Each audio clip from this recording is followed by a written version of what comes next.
Hi, I'm Carlos Codon from SEM 102 and I'm going to teach you derivative of trigonometry function formula. First, I'm gonna show you some formula that we can use to this trigonometry. The derivative sine u equals cosine u times du dx.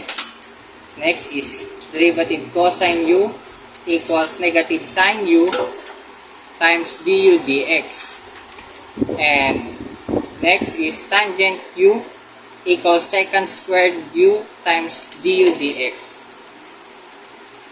Can you see that? Next is derivative cotangent u equals cosecant squared u times du dx. And next is derivative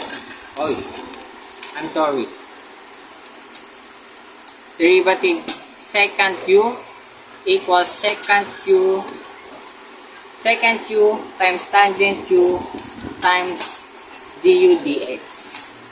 And derivative cosecant u equals negative cosecant u times cotangent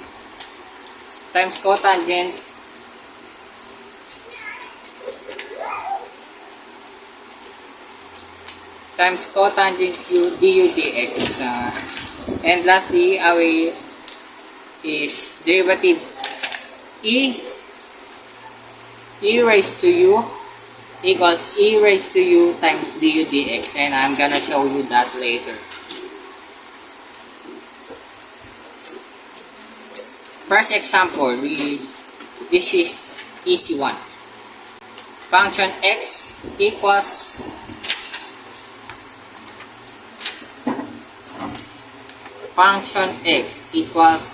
sine 2x, and we're gonna use the formula cosine u times du dx. First, we will get the u, which is 2x, and we're gonna get the du dx, which is 2.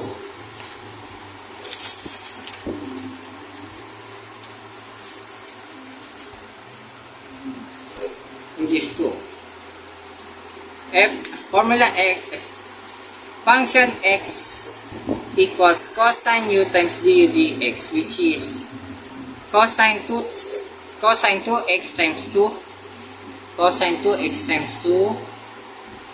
We're gonna simplify that, which is function x to cosine 2x. Can you see that?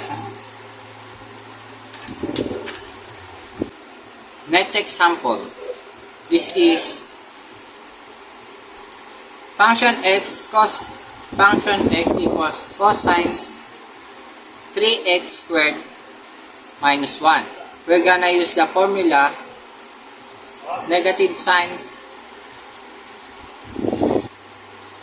Next, we're gonna use the function x equals cosine 3x squared minus 1.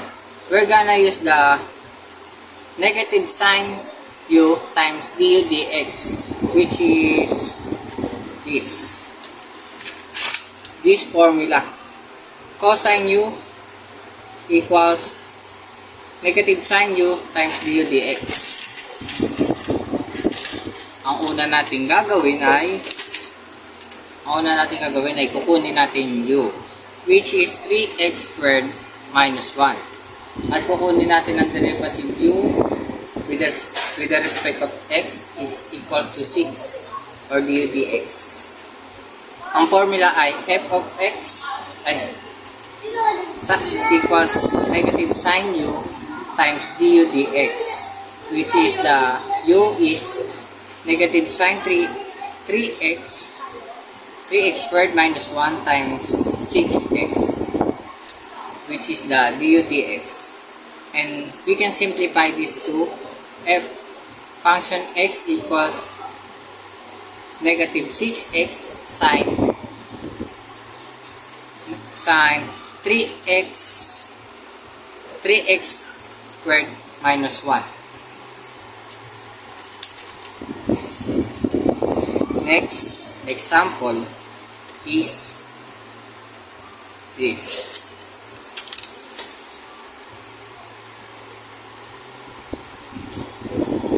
Next example is y equals cosecant e raised to 3x. The formula is negative cosecant u times cotangent u times du dx. First, we're gonna get the u, which is e raised to 3x. And du dx equals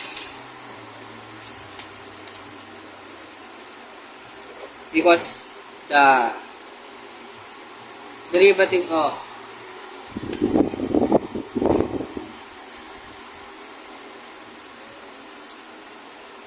ulit. The next example is y equals cosecant e raised to 3x. And the formula we are gonna use is negative cosecant u times cotangent u times du dx. First, we're gonna get the u, which is e 3x, and the du dx is, we're gonna get the derivative with the respect of u, which is e 3x, and the derivative of e raised to 3x is 3. So, the du dx with is 3e raised to 3x. The formula is cosecant u times cotangent u times du dx, which is cos negative cosine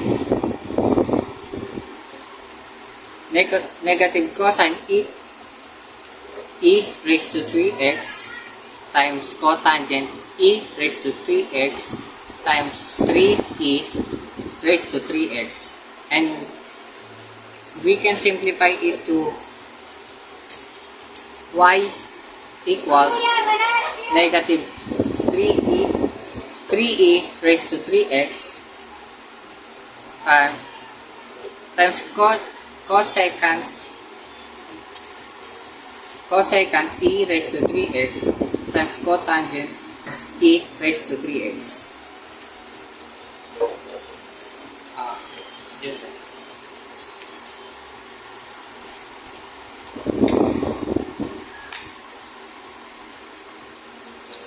This is the final answer. This is the simplified answer. You can also Tagalog na nga lang. Pwede rin itong isagot. Pwede na rin yan. Pasok na din yan. Pero ito yung pinaka-simplify na sagot niya. Itong negative cosine e raised to 3x times cotangent e raised to 3x times 3e raised to 3x. Pwede na rin siyang final answer, pero ito yung sa trigonometry function na standard form, ang simplified form.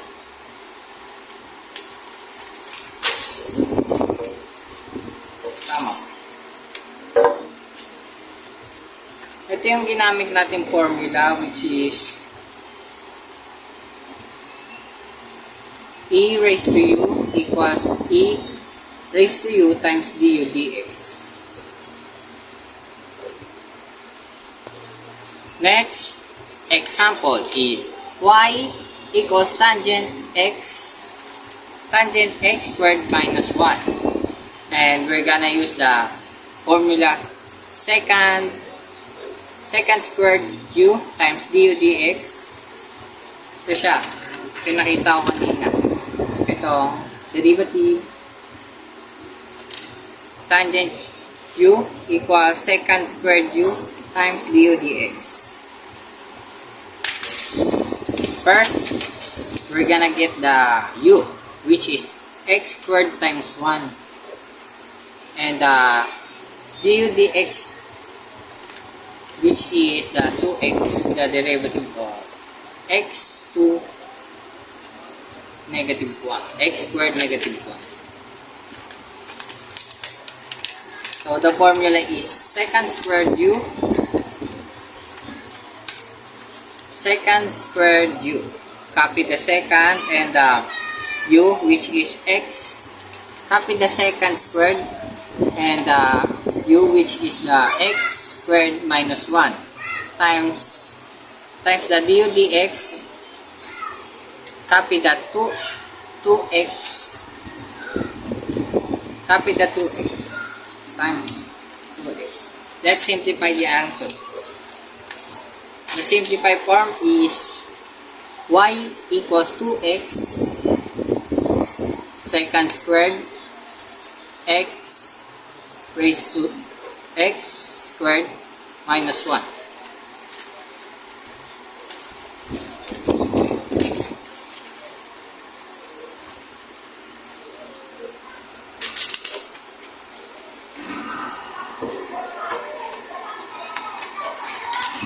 Last example is ito ang pinakahuling example. Function x equals 1 plus cosecant x over sine 5x squared. We're gonna use this formula, which is the low D high minus high D low over low low. Nakakatawa.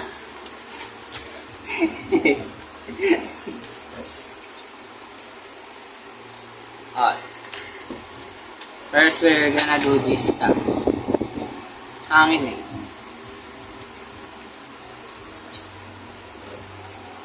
Copy the... Let's follow this low D high, high D low over low low. Copy the sine 5x, which is the low, and times derivative of high, which is the 1 plus cosine x, that is high, minus high, which is the 1 plus cosine x, this copy, times derivative of sine 5x 5 sine x squared, which is the law, and copy the law, which is a sine 5x squared raised to 2. First, we're gonna get the derivative of 1 plus cosine x. Let's just cancel the 1 because that's will become the value of 1 will become 0. So we're gonna get the derivative of cosine x, which is the sine x, and the derivative of sine 5x squared will be equal to 10 times sine 5x squared. And the final answer is this. The final answer is function x sine 5x squared times sine x. Oh, wala siyang x.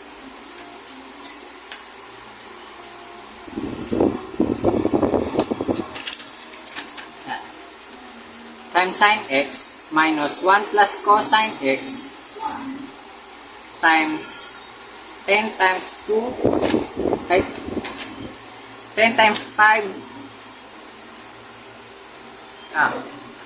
10 sine times 5x squared over sine 5x squared of raised to 2. That's the final answer. See that? We're just gonna follow this low D high, which is low is sine 5x squared, and the D, which is stand for derivatives, and high for 1 plus cosine x squared minus high d law, which is high, and derivatives and law. And the law will be raised to 2. That's all. Thank you.